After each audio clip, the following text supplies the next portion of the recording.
muncul lagi tren Yap. thrifting ya kayak. Iya. Padahal itu di luar negeri udah banyak banget dan itu sesuatu yang udah biasa. Karena kalau berbicara mengenai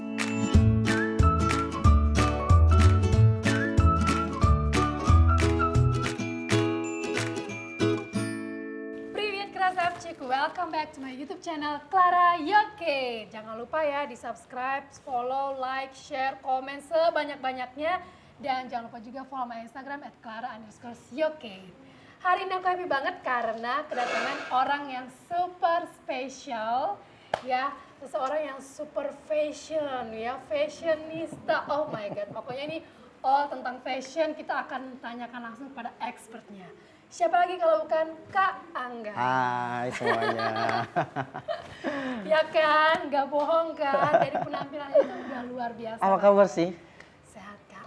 Sehat Angga? ya. Oh, sehat banget. Sehat ya. Alhamdulillah. Sehat dan luar biasa nih. Luar biasa. I'm amazing right now. Iya. Oke, sebelum kita berkenalan lebih lanjut, aku pengen tahu nih kayak apa banget. Karena pas aku nyampe bertemu langsung kayak bener-bener eye catching banget sama penampilan Kak Angga. Ini terinspirasi dari manakah? Well, ini gaya aku karena memang actually I really love something about 70s. Jadi aku juga seneng banget sama fashion era 70-an. Which is di 70-an itu selalu dengan yang flare pants, terus apa namanya high boots, terus pakai ini sebenarnya inspired by YSL look.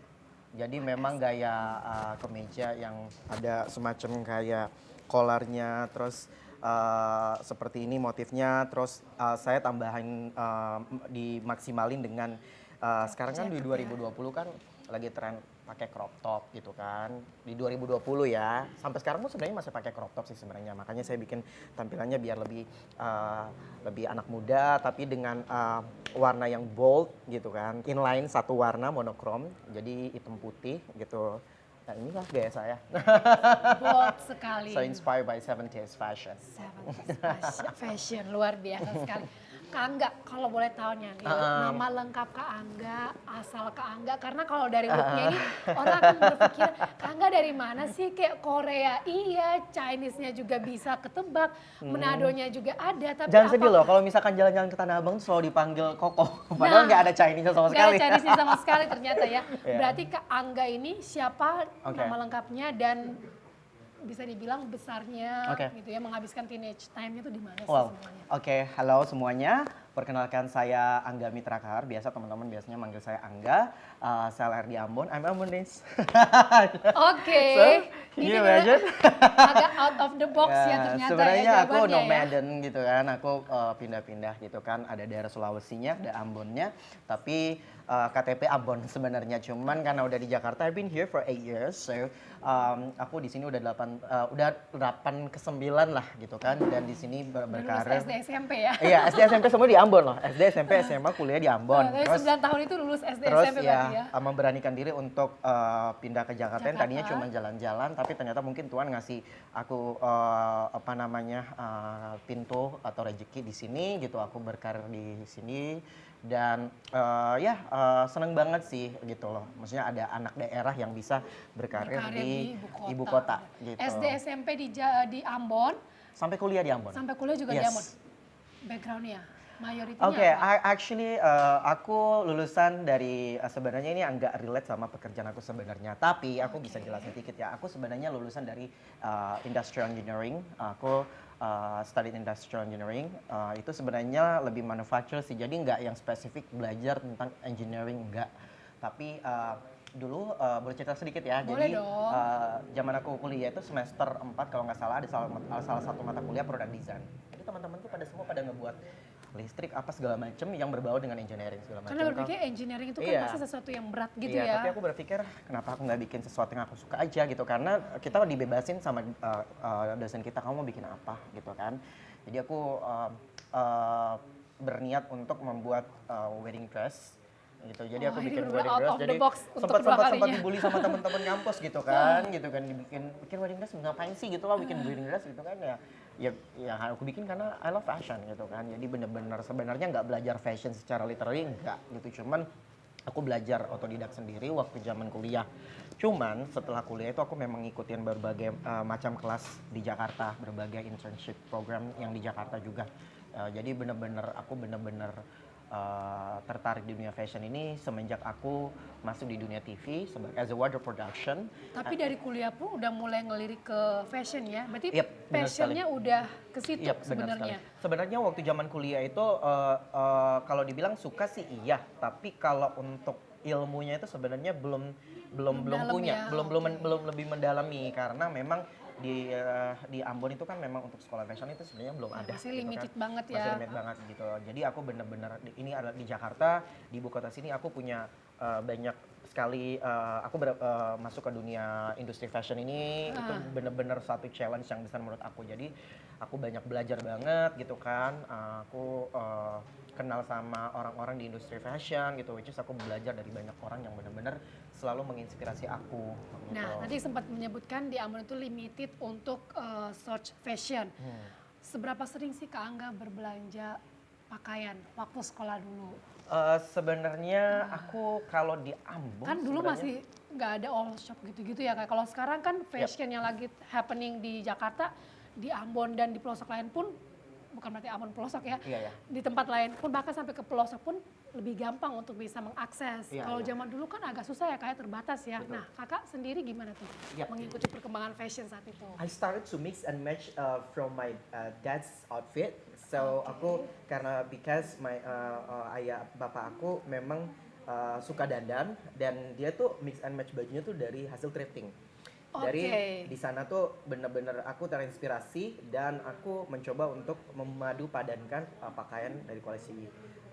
Kebetulan ada beberapa koleksi dan beberapa pattern yang memang aku sama ayah aku cocok. Jadi aku suka dan karena dia juga sebenarnya suka warna-warna ngejreng, warna-warna yang benar-benar berani banget gitu kan. Jadi setelah aku ngelihat terus aku coba karena memang kita juga tinggi badannya juga nggak jauh beda gitu. Jadi aku rasa pas coba aku mix and match terus di samping itu berbagai macam segala macam kegiatan ekstrakurikuler yang memang aku dapat di sana di Ambon terus aku dengan kegiatan tersebut aku selalu pengen tampil sesuai gitu, selalu proper gitu kan. Jadi aku berusaha untuk aku harus pakai apa nih gitu kan.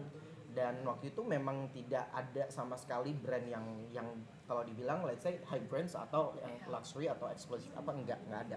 Jadi aku padu-padanin aja koleksi yang ada di lemari pakaian papa aku, terus aku padu-padanin ya udah jadilah sesuatu look yang memang mungkin aku suka gitu. Tapi dari situ aku masih seneng, dari situ aku seneng padu-padanin tuh. Dari situ bener-bener wah ternyata padu-padanin itu seru ya gitu kan, sangat-sangat menyenangkan. Dari situ muncullah ketertarikan aku terhadap dunia fashion gitu. Wah luar biasa. Cuman waktu itu kan belum sekolah fashion itu sebenarnya. Belum Jadi sekolah memang- fashion, zaman Ya. sekolah masih lagi di zaman sekolah Betul. dengan limited sumber fashion sekali lagi, Ya, tapi betul. kesadaran untuk mix and match-nya itu udah ada banget ya. Ya seneng banget gitu. Terus maksudnya kan kalau di rumah kan biasanya kan selalu diomelin sama mama, kamu sih kenapa sih selalu sih nonton film-film barat gitu gini. Apa sih manfaatnya gitu. Cuman menurut aku ya masing-masing orang sebenarnya punya kebutuhan yang berbeda gitu kan. Pada saat itu teknologi juga jadi di tahun 90-an juga maksudnya kan belum semaju tahun sekarang gitu kan. Sangat-sangat limit. Terus di Ambon itu akses internetnya pun, wifi-nya pun juga tidak secepat di ibu kota gitu. Jadi benar-benar aku berusaha untuk dulu sempat ke tetangga yang punya wifi yang kenceng, terus aku benar-benar cari tahu sendiri gitu kan, benar-benar belajar Effort banget sendiri, ya berarti berusaha ya. sendiri dan senang sekali. Saat pindah ke ibu kota, ya kan berawal dari liburan, tapi akhirnya wah step in ke industri fashion. Tapi sebelum sampai benar-benar yang step in dan mendalami, sempat ada shock culture nggak sih Kak? Shock Ya kan culture, karena kan di sana yes. limited. Di Yes. ibu kota semuanya ada. Orang ke mall aja tuh udah kayak mau fashion show lah ya. Untuk orang kita daerah saat itu. Nah itu Kakak melihat itu seperti apa? Sebenarnya kalau dari shock culture-nya sih iya betul sekali gitu, saya merasakan hal itu gitu karena saya benar-benar harus menyesuaikan dengan lingkungan, dengan orang-orang, dengan lingkungan yang ada di ibu kota segala macam, orang-orangnya seperti apa sih sebenarnya gitu kan. Berjuang sendiri gitu kan tanpa harus bantuan siapapun gitu. Jadi benar-benar yang tadinya awalnya cuman kayak jalan-jalan terus sempat sama teman-teman dari Ambon terus ke Jakarta, terus setelah itu mungkin sempat bekerja juga di Jakarta tapi bukan di industri fashion. Dari situ aku mulai coba lagi belajar dan ngumpulin duit, dan aku coba apply lagi ke perusahaan-perusahaan yang memang berkaitan sangat berhubungan dengan pekerjaan aku, bukan pekerjaan yang berkaitan dengan passion aku sebenarnya gitu. Setelah itu benar-benar mungkin Tuhan ngelihat kerja keras aku kali ya, jadi aku benar-benar yang fighting banget gitu kan. Ya udah, dari situ akhirnya aku mulai karir aku sebagai wardrobe stylist di salah satu TV nasional gitu di 2014 awal. 2014 awal sampai sekarang. Sampai sekarang. Gitu. Cuman sekarang posisinya udah beda. Oh iya dong. Perjuangan anak daerah yang merantau ke ibu kota sampai akhirnya bisa di posisi yang sekarang. For your information, ini posisinya Kak Angga ini no kaleng-kaleng loh. Jadi aku benar-benar boleh dong Kak di-spill posisi yang sekarang ini apa? Sebagai apa? Lalu sebenarnya nggak pernah publish ya, cuman ya sekarang aku bekerja sebagai head of stylist and wardrobe. Aku punya tim ada sekitar 20 staff wardrobe and stylist. Membawahi 20 wardrobe and stylist itu it's not easy for me gitu, karena aku harus benar-benar netral, benar-benar harus bisa membimbing mereka, memberikan edukasi ke mereka tentang pekerjaan yang sebenarnya dibutuhkan di industri fashion tentunya yang berkaitan dengan industri TV gitu kan. Jadi itu sangat-sangat benar-benar kalau bilang berat banget gitu kan. Cuman enjoy aja gitu kan, dinikmatin Nyangka aja. Gak sih bisa sampai di posisi sekarang ini? Actually I didn't expect aku bisa sampai segini, bukan karena ya aku memang menginginkan ini, dan sampai sekarang pun sebenarnya masih belajar. Sampai sekarang pun aku masih punya tujuan yang besar ke depannya seperti apa gitu kan. Jadi ya aku rasa aku belum puas sih sampai sekarang gitu dengan apa yang aku capai. Cuman aku sangat bersyukur dan berterima kasih dengan apa yang sudah aku dapetin sekarang. Itu mulai dari posisi dengan terus pekerjaan, terus aku bisa membangun networking dengan orang-orang di industri fashion gitu kan, terus bisa dapat banyak ilmu dari orang-orang yang selalu memberikan inspirasi buat aku gitu. Kemudian aku bisa hadir di acara-acara yang tadinya aku ngebayangin bisa nggak ya aku datang atau misalnya aku hadir atau aku ada di acara tersebut, ya kayaknya nggak mungkin ya, tapi mungkin ya dengan kita niat pun terus berusaha keras, aku yakin bisa. Sebagai anak daerah itu benar-benar I feel you Kak. Kamu juga loh, sukses loh menurut aku lah. Sebenarnya bisa survive lah ya di ibu kota sampai sekarang Kak. Pengen tahu dong Kak, ini cerita yang mungkin banyak yang nggak tahu nih. Kalau lihat Kak Angga sekarang kan pasti orang mikirnya wah paling dia happy terus gitu kan, hidupnya kayaknya nggak ada kerikil-kerikilnya deh. Nah aku nggak nanya kerikilnya, aku pengen nanya batu karangnya. Yang paling berat, pengalaman paling berat Kakak berusaha untuk survive di Jakarta. Yang paling berat adalah bagaimana kamu bisa tanpa bantuan siapapun gitu kan, kamu bisa masuk di dunia tersebut dengan mulai dari nol, terus kamu bekerja keras, kamu mencapai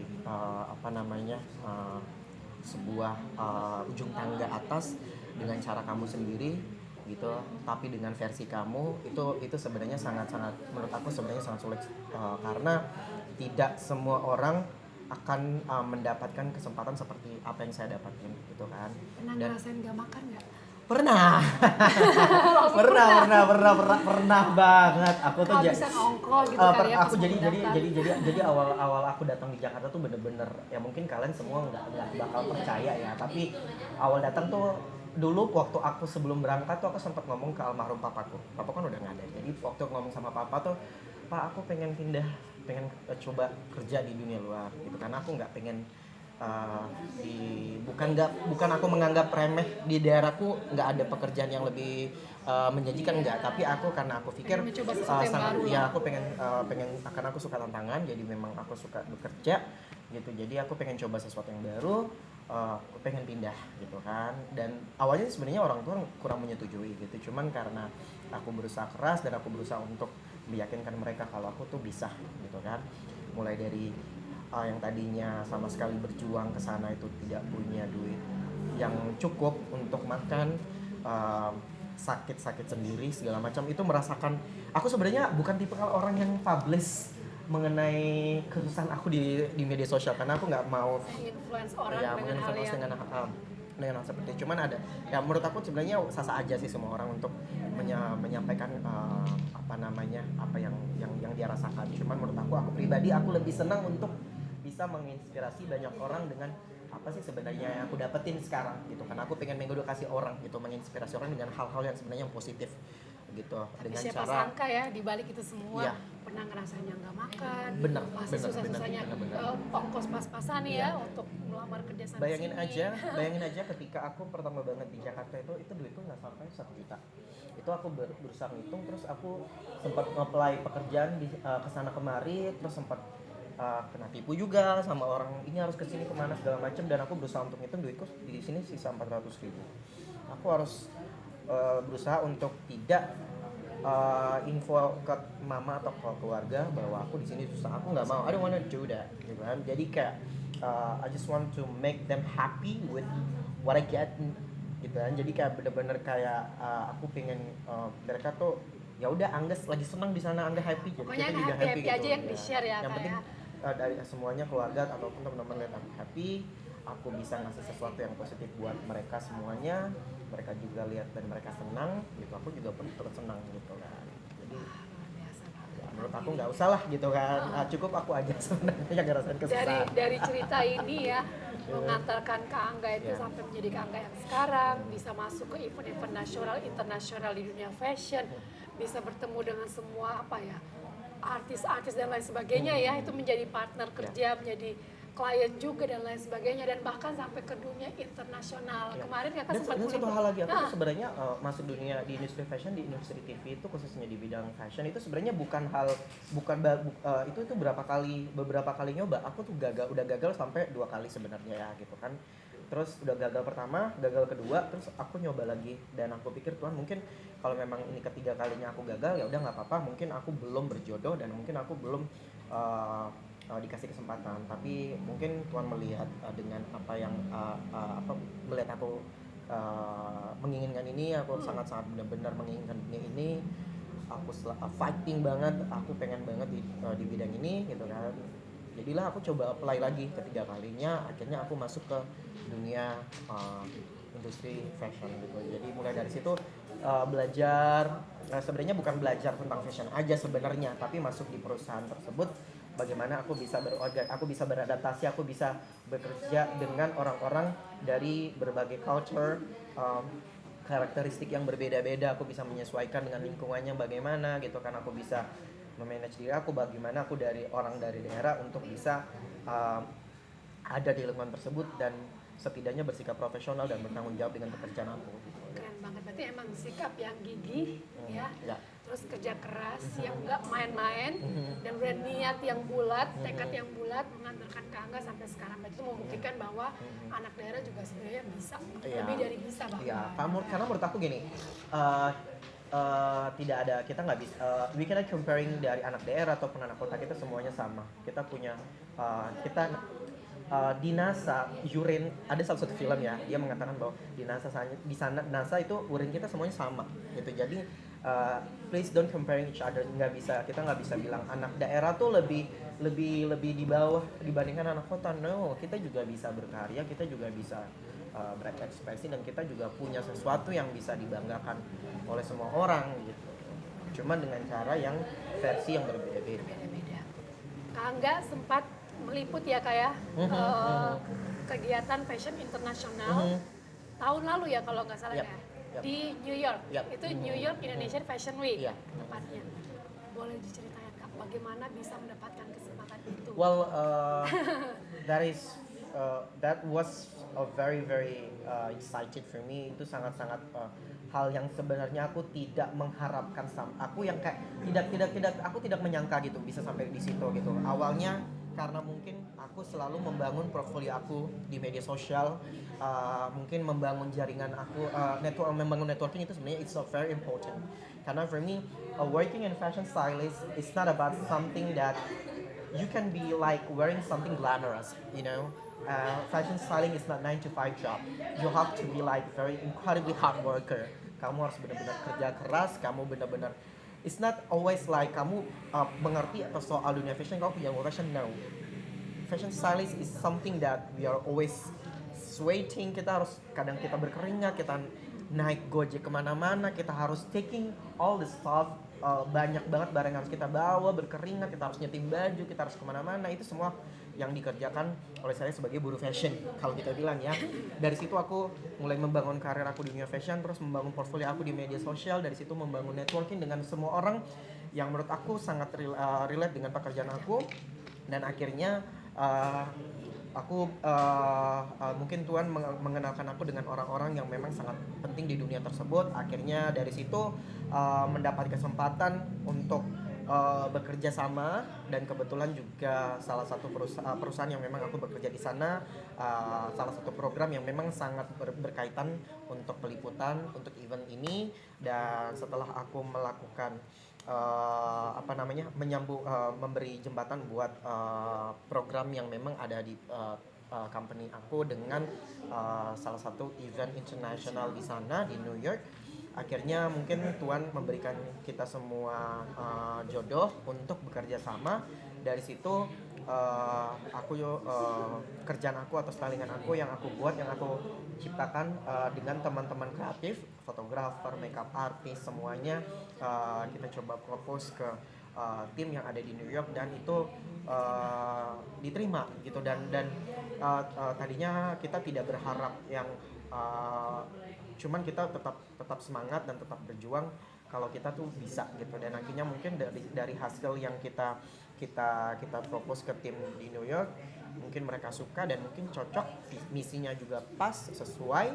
Terus September 2022 aku dan tim dari kantor aku, kita bekerja sama dengan mereka untuk meliput program mereka kemarin September di New York. Dan itu we did it. Jadi kayak bener-bener sesuatu achievement yang luar biasa dalam seumur hidupku. Aku nggak pernah sama sekali nginjek New York. So that was my very first time, and I was so super excited. Bener-bener kayak ke New York tuh kayak mimpi, sampai sana tuh kayak mimpi. Terus lihat Times Square yang tadinya cuma lihat di media sosial, di TV.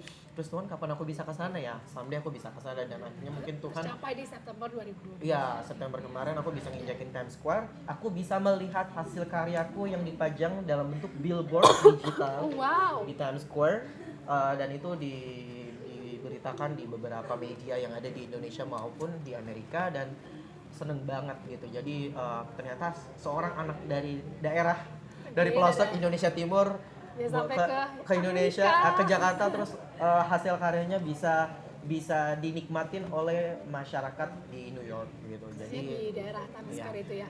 Dan di sana juga bukan hanya sekedar kita meliput, tapi aku juga berkesempatan dipercayakan untuk bertanggung jawab sebagai fashion stylist untuk membantu para desainer menyampaikan misi mereka lewat koleksi-koleksi mereka yang ditampilkan di New York Indonesia Fashion Week 2022. Jadi kemarin benar-benar aku di sana juga bekerja dengan tim desainer di sana, coba mendengarkan apa sebenarnya sih yang mereka mau. Dari situ aku sebagai stylist mentranslate misi dari desainer tersebut dan menjadi sebuah visual atau koleksi yang memang ini cocok untuk dinikmatin oleh para buyer ataupun para klien-klien yang ada hadir di Indonesia Fashion Week. Luar biasa banget sih ini cumbunya Kak Angga ya, teman-teman ya. Kita pengen tahu pandangan Kak Angga tentang fashion di Indonesia seperti apa sih? Kan udah lihat di New York ya, kurang lebihnya seperti apa. Nah, berarti kita bukan compare juga sih, tapi pengen tahu pandangan Kak Angga aja. Boleh juga kalau memang harus di compare gitu ya. Seperti apa fashion di Indonesia? Kalau menurut aku sebenarnya perkembangan fashion di Indonesia itu sangat baik sekali gitu kan. Para pecinta fashion atau influencer atau maupun para fashion lovers di Indonesia itu sangat-sangat antusias untuk mau menerima dengan adanya perkembangan atau hadirnya tren fashion terbaru yang masuk ke Indonesia. Menurut aku sangat unik, sangat kreatif. Anak-anak zaman sekarang di 2023 ini sudah sangat-sangat kreatif sekali untuk bisa explore, untuk bisa menginfluence sama orang di bidang fashion dengan hadirnya para desainer-desainer berbakat. Terus ditambah juga dengan berkaitan dengan sekarang perkembangan teknologi yang sudah ada di Indonesia ini sangat maju sekali. Lewat media sosial mungkin mereka mempromosikan fashion tersebut di media sosial. Apalagi sekarang kan sudah ada namanya e-commerce, teknologi e-commerce. Terus kita udah dengan gampang untuk bisa beli atau bisa mix and match atau kita bisa pesan lewat media sosial atau bisa online shop Jadi apa kayak segala gini macam. kita bisa apa ya, tutorial ya. Iya, Dari iya. misalkan dari Kangga Iya. kita bisa recreate ya Ya, namanya. dari tahun ke tahun perkembangan fashion itu sangat berkembang. Cuman kalau aku lihat tren fashion sekarang itu dia ada yang beberapa dari desainer luar maupun desainer Indonesia uh, balik lagi ke era fashion di era sekian karena tergantung dari gaya dan signature karakteristik dari masing-masing desainer gitu. Jadi desainer-desainer Indonesia berbakat ataupun desainer Indonesia menghadirkan karya-karya terbaik itu sebenarnya sangat-sangat berkembang pesat di Indonesia. Menurut aku fashion di Indonesia tidak kalah dengan fashion di luar gitu. Banyak sekali yang sudah memberikan informasi atau menginspirasi ataupun berprestasi di Indonesia maupun di luar. Banyak banget. Jadi sekarang sangat-sangat anak-anak zaman sekarang itu sangat-sangat kreatif dan aku sangat bangga dan salut dengan anak-anak muda zaman sekarang. Aku pengen tahu, pasti teman-teman juga pengen tahu Kak, favorit desainernya Kangga, Indonesian designer dan juga mungkin lokal brand yang Kakak setelah lirik-lirik, wah ini keren nih Iya. gitu kan. Ya. Boleh dong di-spill beberapa nama gitu. Beberapa nama sebenarnya aku suka banget desainer Indonesia tuh banyak sekali yang sangat menginspirasi aku. Aku bekerja di dunia fashion stylist di mana caranya aku bisa meyakinkan klien aku untuk bisa mereka memakai jasa aku sebagai fashion stylist. Salah satu hal yang paling penting adalah signature style. You have to show them in media social. Kita harus bisa membedakan kita mempromosikan atau kita menunjukkan karakter style kita dengan kita memamerkan sesuatu. It's totally different thing. Jadi benar-benar karena memang aku bekerja di industri fashion sebagai seorang guru fashion, aku pengen juga menonjolkan ini loh karakter gaya aku seperti ini. Tapi bukan berarti dengan karakter gaya aku seperti ini aku merubah gaya klien ataupun orang ataupun klien ataupun artis yang aku stylingin. Karena menurut aku menstylising klien ataupun seseorang itu sebenarnya tidak mudah. Bagaimana caranya aku harus bisa mendengarkan sebenarnya mereka tuh gayanya seperti apa gitu.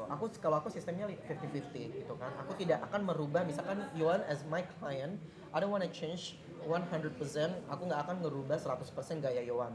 Tapi 50% sebenarnya apa yang Yohan suka, 50% dari situ aku akan mendengarkan dan aku akan mentranslate, memperbaiki sebenarnya, tidak merubah gaya Yohan, tapi lebih memperbaiki. Itulah tugasnya sebagai seorang fashion stylist. Jadi untuk fashion designernya itu Indonesian Fashion dari design sekian banyak. banyak banget ya.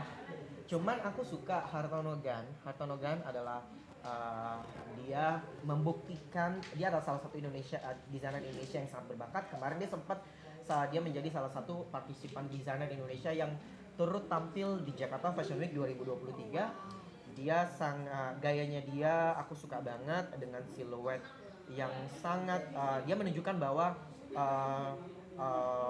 fashion cowok juga tidak masalah untuk mengenakan rok, mengenakan high boots atau heels gitu atau sepatu yang ada stilettonya gitu kan segala macem dengan gayanya padding, terus dia pakai crop, dia pakai skirt, itu benar-benar sangat menginspirasi aku dan juga mungkin anak muda Indonesia. Dia termasuk salah satu desainer favorit aku. Itu untuk Hartono Gan untuk koleksi pria.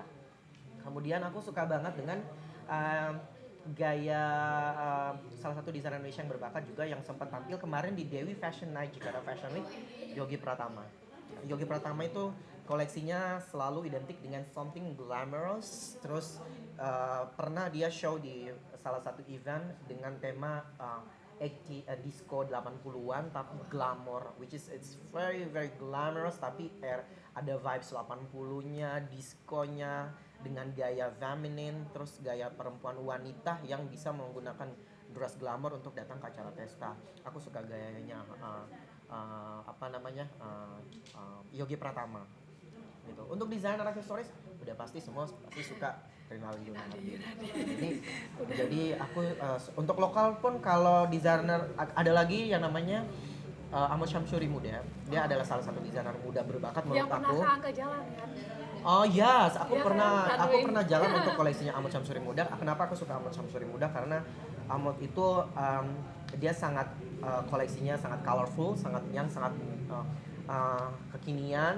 Terus dia menghadirkan koleksi-koleksi oversize gitu dengan prints karakter yang sangat kuat, tapi dengan warna-warna yang sangat-sangat full color gitu. Jadi Ahmad Syamsuri Muda salah satu desainer favorit aku.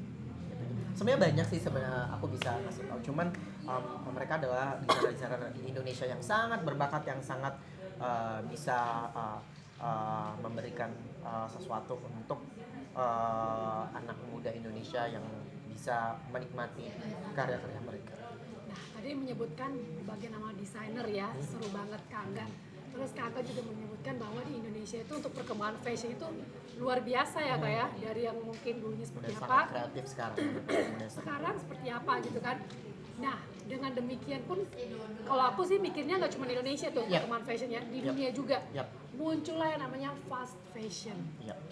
Pandangan Kak Angga tentang fast fashion. Oh, fast fashion, oke. Sebelum ke fast fashion, aku pengen ngasih tahu nih kalau di trend fashion itu sebenarnya di Indonesia itu agak sedikit berbeda dengan luar. Kalau kita lihat lagi trend fashion di luar itu sebenarnya kan mereka berpatokan dengan karena dipengaruhi oleh empat musim ya. Jadi mereka akan membuat koleksi yang dikeluarkan dan akan dikondisikan dengan musim. Kalau di Cepatnya itu kalau di luar ya kayak. Iya, kalau di sini kan agak dua sedikit musim. ya 2 musim, dan di sini tuh agak sedikit Maksudnya kayak berbeda. summer semuanya lah ya. Ya, di sini tuh agak sedikit berbeda gitu kan. Setuju. Gitu. Terus berbicara mengenai fast fashion, ini sebenarnya sangat penting ya buat teman-teman untuk diketahui, karena menurut aku sebenarnya fast fashion itu ada dampak buruknya juga gitu. Sebenarnya ada positif negatifnya gitu. Iya. Cuman kalau fast fashion menurut aku sebenarnya terjadi di negara-negara berkembang seperti negara Asia maupun negara Indonesia. Gitu. Indonesia salah satunya untuk fast fashion yang terjadi ya, karena aku lihat fast fashion itu biasanya industri tekstil atau fashion industri, mereka menggunakan fast fashion itu ya artinya aja fast fashion gitu kan, fast lebih cepat gitu. Jadi dengan produksi yang mungkin massal yang lebih cepat, tapi dengan kualitas yang sangat menurut aku tidak sebagus dengan desainer-desainer yang low fashion gitu. Jadi memang mereka ciri-cirinya ini mereka benar-benar tidak mementingkan keadaan atau misalkan lingkungan. Mereka ini sangat memperburuk lingkungan menurutku, karena contohnya kalau misalkan fast fashion biasanya mereka memproduksi massal terus lebih cepat dengan kualitas yang sangat buruk, tapi memang betul pendapatannya akan banyak, tapi limbahnya itu ya, setelahnya itu ya. tapi akan memperburuk yang pertama mungkin pencemaran lingkungan, efek rumah kaca, global warming lah gitu kan.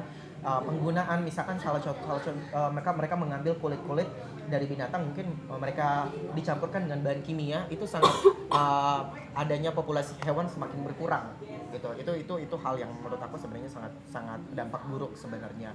Terus ditambah juga dengan konsumsi masyarakat Indonesia yang mungkin sangat konsumtif, kalau dibilang lebih boros gitu. Jadi kalau misalkan lihat tren mereka tuh fast fashion itu mereka berpengaruh dengan tren fashion yang sekarang. Jadi kayak misalkan di Indonesia, di Jakarta itu musim hujan ya udah mereka akan mengeluarkan koleksi hujan secara koleksi musim panas secara massal, tetapi tidak mementingkan kualitas bahan yang sangat bagus. Ya udah produksi massal aja, jual dengan harga yang sangat murah gitu kan, otomatis, tapi jangka waktu untuk pemakaiannya pun juga akan sangat tidak lama gitu. Jadi kayak misalkan pakai dia bisa rusak, atau mungkin dia bisa warnanya juga bisa mempengaruhi kulit kita, jadi mungkin jadi nggak bagus gitu. Jadi itu sangat-sangat efek ke kulit ya. Efek ke kulit juga gitu. Jadi mungkin mereka pakai pewarnaan atau bahan kimia yang mungkin sangat-sangat kualitasnya nggak bagus. Terus pencemaran air juga gitu kan, segala macam, karena pencemaran air berkaitan dengan warna cat kulit, bukan warna cat kulit, tapi warna cat yang mungkin mereka they put on the clothes.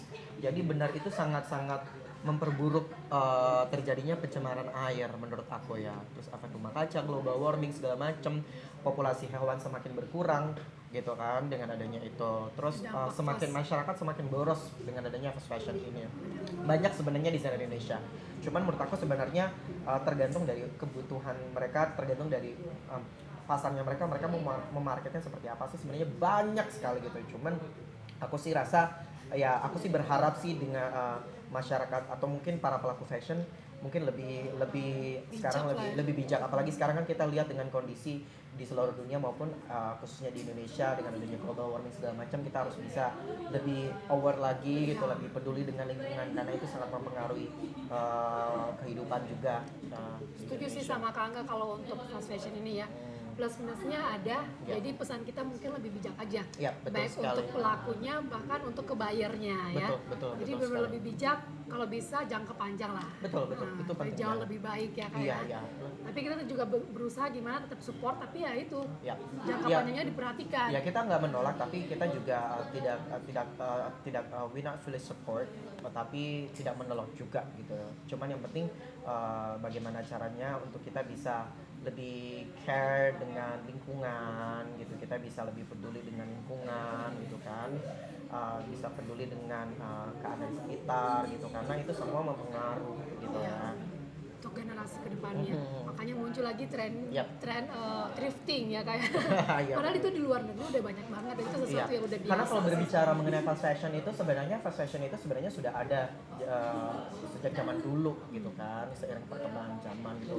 Jadi bukan dengan adanya akulturasi budaya di Indonesia itu masuk lagi memberikan aroma-aroma yang memang itu muncul dari luar sana gitu. Jadi tidak bermunculan secara langsung atau baru banget di Indonesia, enggak. Itu sebenarnya sudah ada dari zaman sejarah gitu.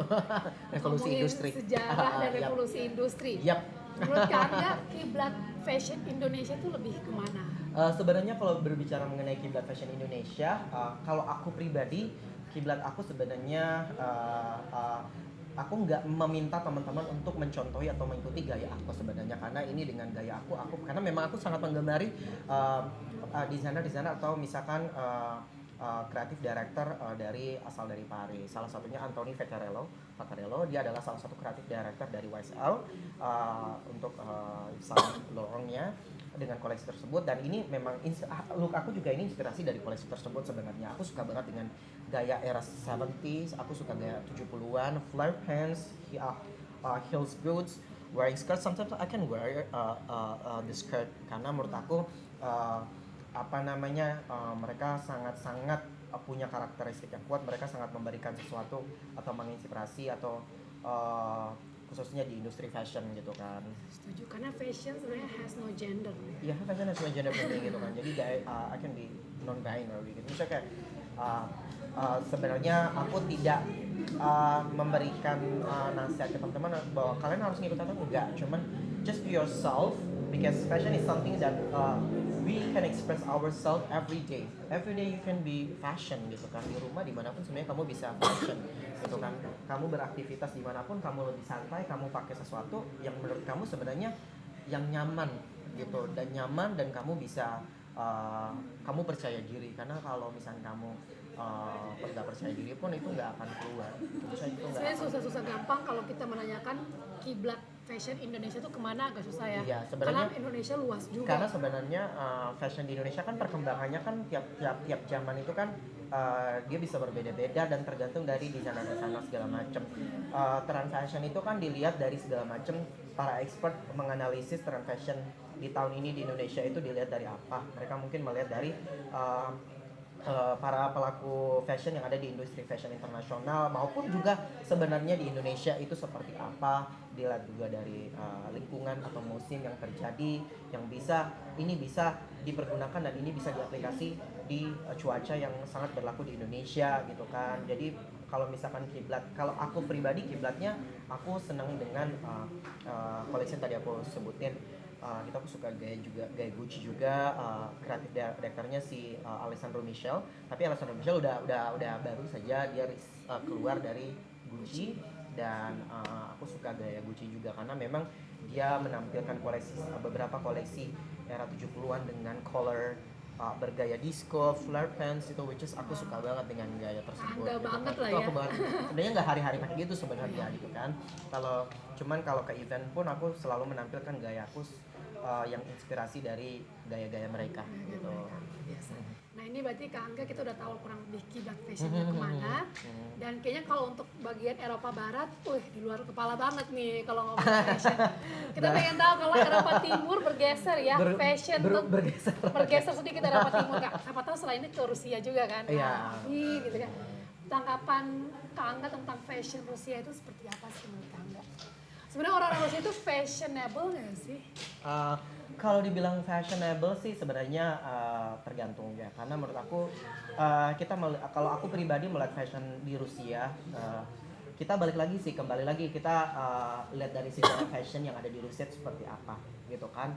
Di tahun 1945 itu sebenarnya industri fashion, kalau aku spesifik ke para wanita itu, mereka sebenarnya tujuan berpakaian sebenarnya tidak dilihat dari harus fashion atau harus lebih menonjol, karena zaman era 1945 industri fashion atau industri tekstil mereka menciptakan baju-baju yang harus dipakai lebih ke fungsional sebenarnya, jadi lebih nyaman sebenarnya, lebih lebih dengan sesuatu yang lebih feminin, tapi tidak harus yang lebih ke arah individualis. Jadi nggak yang harus satu atau dua orang yang lebih menonjol, tapi lebih ke arah fungsional. Semuanya sama, tapi ya itu tidak harus individual, masing-masing tidak boleh menonjol. Itu harus seragam gitu. Intinya lebih fungsional dan lebih nyaman. Tapi setuju sih Kak. Seiring perkembangan zaman, terus kemudian ada salah satu fashion house, Dior, itu fashion house brand luxury Dior, dia masuk ke Rusia di 1950-an, kemudian menampilkan gaya berpakaian wanita yang memang dengan adanya aksesoris yang lebih modern gitu, dengan siluetnya Christian Dior menggunakan midi dress gitu, sesuatu yang lebih glamorous. Terus kemudian seiring perkembangan zaman lagi adanya akulturasi budaya barat masuk, dari budaya dari negara lain masuk ke negara Rusia. Tentunya itu sangat mempengaruhi negara Rusia untuk menampilkan atau gaya berpakaian, memberikan nafas terbaru buat para pecinta fashion. Tentunya perkembangan teknologi juga, informasi juga, itu sangat mempengaruhi. Akhirnya dengan adanya di 2000 atau 1990 itu juga gaya berpakaian wanita Rusia juga akhirnya berubah gitu kan, dari yang tadinya cuman memikir sesuatu yang lebih individual, sekarang mereka sudah sangat lebih variasi gitu loh. Jadi kalau dibilang juga sebenarnya nggak jauh beda dengan fashion di New York ataupun di Indonesia juga gitu kan. Cuman di sana juga kan kadang kan kalau mereka harus lihat dari musimnya juga seperti apa. Kadang mereka pakai yang kemeja, terus pakai mini skirt, yang pleat skirts yang lipit-lipit, terus pakai high boots. Kadang kalau misalnya lagi musim dingin mereka pakai ponchos, mereka pakai coat, mereka pakai scarf atau misalnya topi yang memang khas di zamannya Rusia zaman dulu. Sekarang juga sebenarnya masih pakai, cuman mereka modifikasi lagi sebenarnya gitu, dan ditambah dengan aksesoris yang agar biar lebih statement sebenarnya. Jadi dengan adanya perkembangan zaman dari tahun ke tahun, itu memberikan nafas terbaru untuk para pelaku fashion yang ada di Rusia gitu, menurut aku sebenarnya. Luar biasa, sampai ke tahun-tahunnya hafal semua loh Kak. Karena menurut aku sebenarnya ya. kita bekerja di industri fashion, apalagi seperti saya dan mungkin teman-teman fashion stylist lainnya, kita itu penting banget untuk kita supaya kita bisa memberikan sesuatu ke klien kita ataupun ke orang di siapapun yang bisa menikmati gitu. Tidak hanya sekadar kita menstylish atau kita memberikan baju, tapi bagaimana caranya kita bisa mentranslate sesuatu atau memberikan misi dengan cara ya seperti ini gitu. Kalau dengan versi aku senang memberikan edukasi atau menginspirasi banyak orang dengan cara-caraku seperti ini gitu, memberikan mungkin ilmu yang sebenarnya ini sangat bermanfaat untuk teman-teman yang mungkin mungkin nanti akan menonton video ini, mungkin tertarik ke dunia fashion, mungkin terjun bisa ya. mungkin terjun Dia gitu, mulai karena dapat nih. ya gitu, karena fashion itu sebenarnya sangat ilmunya. luas ya gitu kan. Everyone can be fashion gitu. bener-bener wah kan can be fashion. Nah sekarang aku mau nanya nih, mumpung langsung depan expertnya, karet fashion aku dong untuk sekarang. Kenapa? Dan aku pengen tahu nih kalau menurut Kak Angga ya, untuk seperti aku nih looknya mungkin teman-teman juga ya kurang lebih, oh ini body aku sama kayak Kak Yohan gitu ya. Jenis fashion yang jenis style yang cocok.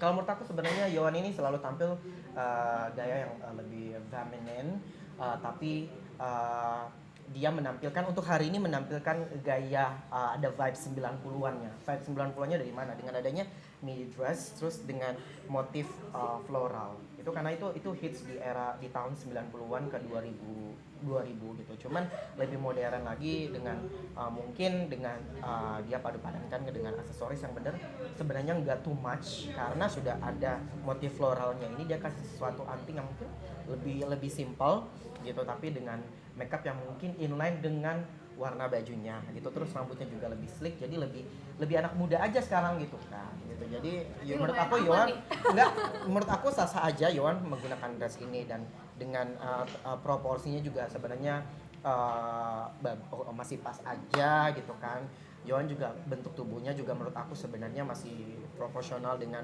menggunakan dress ini jadi masih aman-aman aja masih oke aja. Syukurlah aku dikomentari sama expert dan ternyata terus satu lagi gitu kan kita juga harus memperhatikan skin tone kita karena pakai baju itu harus dilihat skin tone karena kalau misalkan kamu pakai baju untuk keperluan apa nih kalau keperluan hari-hari ada orang sebenarnya yang cuek ya tapi kalau untuk misalkan di media segala macam kadang ada kamera mereka pengaturan settingan kamera lighting segala macam kita harus lihat nih skin tone yang cocok dengan warna baju yang kita harus pakai itu apa sih sebenarnya untuk sawo matang ya. 3 warna yang nggak boleh banget kan iya itu sebenarnya kalau misalnya sawo matang jangan pernah kalau menurut aku sebenarnya aku menyarankan tidak boleh memakai baju yang warna-warna pucat gitu karena kamu tidak akan terlihat outstanding cuman ada orang yang mungkin percaya diri aja gitu kan ya udah kalau misalnya kamu percaya diri ya lanjutkan tapi kalau misalkan menurut aku saranin agar kamu terlihat lebih outstanding aja usahakan pakai baju-baju yang mungkin apa namanya tone-nya mungkin lebih bright gitu jadi memang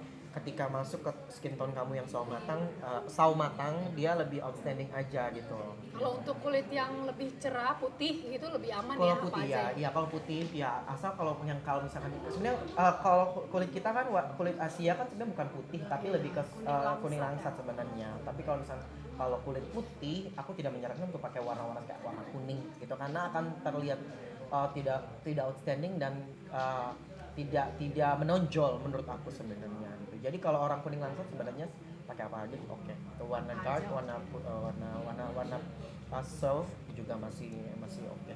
Wah ini seru banget ya kita bisa langsung. Ini kita hari ini spotnya banyak ya. Banyak banget ini banyak banget yang sebenarnya bisa di episode selanjutnya loh gitu kan kita bahas tapi it's okay. Informasi tentang fashion ya kan ini juga tips and tricksnya buat teman-teman kelihatan fashionable, stylish gitu ya udah langsung kalian dengar dari expertnya.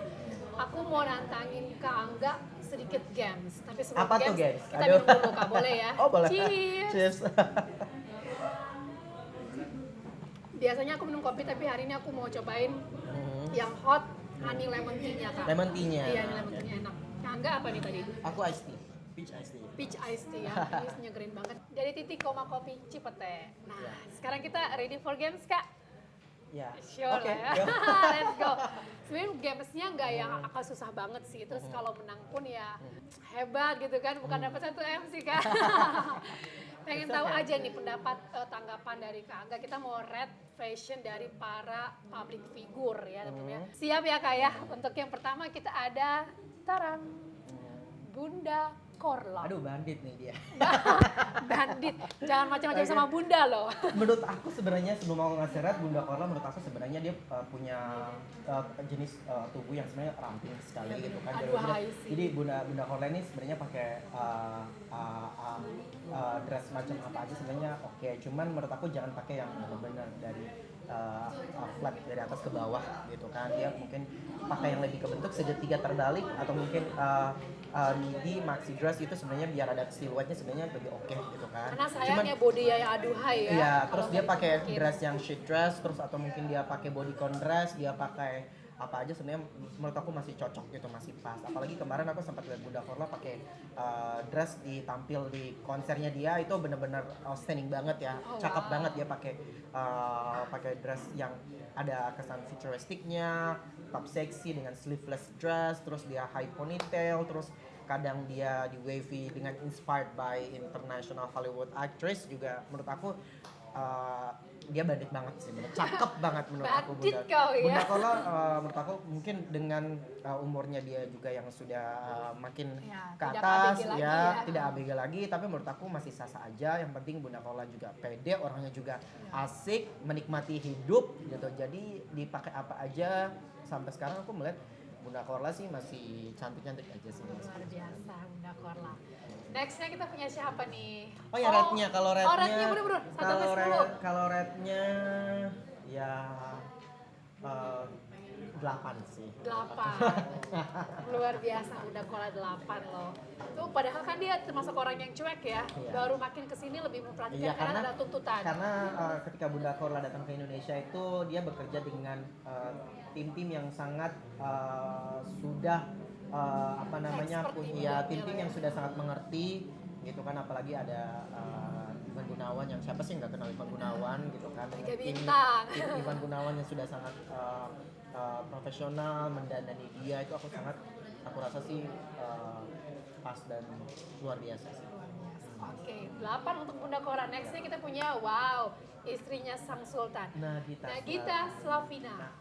Oke, Nagita Slavina, kalau menurut aku lihat bentuk tubuh Nagita nih, kulitnya kan sebenarnya warnanya kan lebih terang ya gitu kan. Dia pakai apa aja sebenarnya cocok gitu kan. Terus cuman badannya Nagita Slavina ini kan sebenarnya bukan badan model sebenarnya, juga tingginya juga sebenarnya nggak tinggi banget gitu kan. Tapi masih tetap cantik. Aku senangnya Nagita Slavina adalah dia sangat tampil very natural. Dia sangat natural sekali. Dan simple ya. Ya dia simple, tapi ada sesuatu yang lebih statementnya mungkin dari sendalnya, terus dari sepatunya, ataupun dari tasnya, atau dari aksesorisnya. Jadi stylistnya sangat mementingkan gayanya dia gitu kan. Jadi biasanya dengan orang yang bertubuh seperti Nagita ini, gimana caranya sih kita buat ilusi supaya dia tetap terlihat proporsional dengan yang pas untuk pakai baju yang pas. Kalau aku lihat ini, dia pakai baju dengan kayak model kayak slip dress, terus ada belahannya, terus kalau nggak salah dia ada patahan atau mungkin dia ada bagian di sini ya. Nah, itu menurut aku itu hal yang itu sangat pas sekali proporsinya. Jadi siluetnya ada, terus dia menunjukkan kakinya yang begitu bagus gitu kan, terus dengan tas yang benar tidak begitu besar gitu, dengan size yang begitu mungkin ini size-nya medium gitu. Jadi benar-benar yang menurut aku Nagita tampil pas kalau pakai black dress ini. Jadi dia pintar sih, mungkin stylistnya yang pas sih. Kalau aku untuk foto ini, untuk gaya ini, aku ngasih Nagita Slavina 9. Wow, 9 untuk Nagita Slavina di foto ini ya. Iya, karena kalau menurut aku sebenarnya mungkin dirubah dari sepatunya kali ya. Mungkin di foto ini sebenarnya sepatunya lain kali ya. Maksudnya di event ini. Iya. Nah pas fotonya udah capek pakai yang lebih. Dan mungkin juga aku mungkin Nagita ini mungkin dalam kondisinya mungkin dia lagi menghadiri event atau mungkin acara tertentu, atau mungkin dia lagi cuma santai aja gitu kan. Jadi dia memang senang sesuatu yang lebih nyaman dan nyaman dipakai gitu kan sebenarnya. Walaupun ya orangnya juga pakai high brand ya. Bener. Dan orangnya lebih kayak fungsional gitu ya. Kayak orang Rusia dong ya. Nagita dia selalu rambutnya selalu tatanannya juga selalu sleek gitu kan. Simple tapi elegan. Elegan. Ya ibu-ibu yang elegan tapi tetap statement. Setuju. Nextnya kita punya siapa nih? Pengen lihat siapa ya? Song Hye Kyo. Oh langsung ke artis Korea. Ini sangat inspirasinya anak muda banget ya. Kalau kita lihat di sini ada gaya denim white light ya. Itu sebenarnya, terus dia pakai dengan tatanan rambutnya yang updo, terus ponian, terus dia cuma pakai turtleneck, terus di apa namanya diangkat gitu ke atas gitu, which is it's very young. dan ini Korean look banget gitu Iya. menurut aku ya. Terus warnanya juga sebenarnya masih aman, dengan ada warna pastel, warna peach, terus warna hitam, warna denim. Yang ini sebenarnya gaya yang sebenarnya timeless menurutku gitu kan. Pakai atasan hitam, bawahan denim sebenarnya timeless. Jadi bisa digunakan oleh semua orang gitu. Jadi menurut aku bisa ngasih dia 9,5 sih.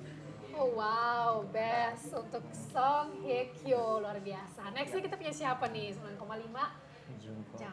Jungkook ya namanya. Ya. Jungkook. Oke. Tangga ke anda kayaknya. Aku suka banget dengan gaya street fashionnya Korean gitu karena memang mereka tuh selalu tampil, apalagi mereka kan punya look yang memang wajahnya baby face, terus kulitnya juga bagus, skin tone-nya juga oke gitu kan, terus dengan tatanan rambutnya kadang yang batang atau mungkin ponian, terus dengan kali ini dia bergaya oversize, terus pakai denim, terus dia pakai leather jacket satu tone warnanya hitam, terus dia pakai sneakers dan dia pakai kalungnya gitu.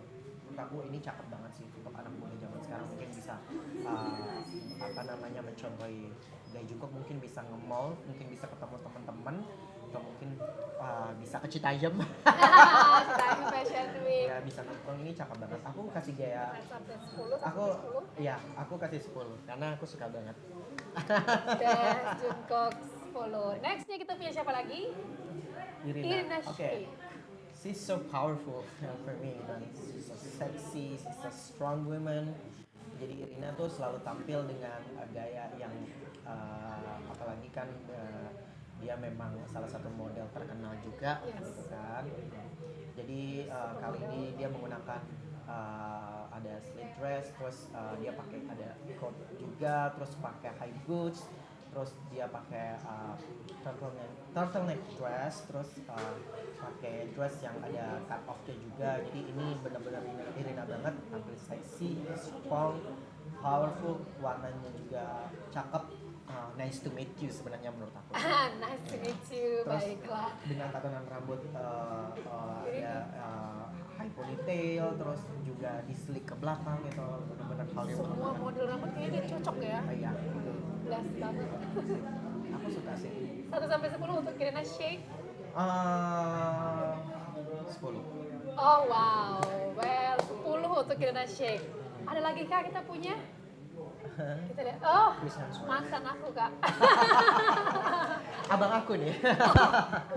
Berarti kita Oke. pernah jadi ipar tak jadi ya? Ya, guys, untuk di foto ini mungkin tim stylistnya sangat pas memilih dia bergaya klasik dengan menggunakan setelah tuxedo, terus bow tie, terus dengan jaket hitam, kemeja putih, itu tampil di acara-acara berkelas bergengsi sekelas award di acara Grammy ataupun apapun acara Golden Globes.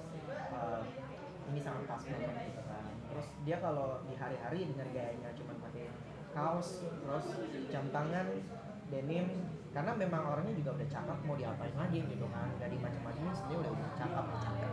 Terus pakai juga semacam kayak winter jacket juga cakep, apalagi kan bodinya juga proporsi badannya juga kalau dipakai bahan yang seperti ini dia bisa menjual bentuk lengannya dia, ataupun dia pakai jas yang strong shoulder. Menurut aku sebenarnya dengan warna-warna yang sebenarnya hitam itu sudah sangat outstanding menurutku. Cakep sih menurutku. Rambutnya juga cakep. Chris Hemsworth ini ya, Yap. orang kan people do mistakes ya kayak. Tapi Chris Hemsworth kayaknya enggak deh untuk masalah fashion ya. Yap. Selalu Untuk di benar foto dia. ini aku suka. 1 sampai 10 untuk Chris Hemsworth. 10 dong. 10 dong, 10 dong, luar biasa banget. Oke kak, ternyata ini foto mantan aku adalah yang terakhir untuk guest kita. Penutup yang sangat menyejukkan mata. Udah, dan kebetulan banget dia nilainya 10, jadi kalau udah 10 udah nggak bisa lagi yang ngalahin ya. luar biasa banget nih sama Kak Angga ya. Gak berasa kayaknya udah 2 hari di sini deh kita ngobrol. Kayaknya nggak 2 hari deh, udah seminggu ya, deh. udah seminggu ya. Itu udah seminggu sih bener di sini ya. Gak terasa karena emang obrolannya tuh seru banget. Kak Angga emang orangnya Thank you seru banget. ya. Mau berbagi banyak hal, mulai tentang fashion secara keseluruhan, fashion usia, bahkan untuk tipsnya, red flagnya untuk orang sawo matang apa yang nggak boleh. Iya. Gitu. Thank you so much Kak Thank Angga you, untuk Yohan. bincang-bincang yang Terima luar kasih biasa. buat Yohan dan terima kasih buat timnya Yohan yang sudah mempercayakan aku hadir hari ini sebagai pembicara dan mungkin bisa ngasih sesuatu, bisa mengedukasi banyak orang dan semoga apa yang sudah kita obrolkan hari ini bermanfaat ya, bisa Kak, ya. bermanfaat dan bisa dinikmati mungkin teman-teman di seluruh Indonesia yang mungkin menonton ini. Dan mungkin kalau misalkan ada salah-salah kata mohon maaf ya karena saya juga Ya, everything is manusia punya banyak kekurangan gitu kan. Ini dewa fashion ya.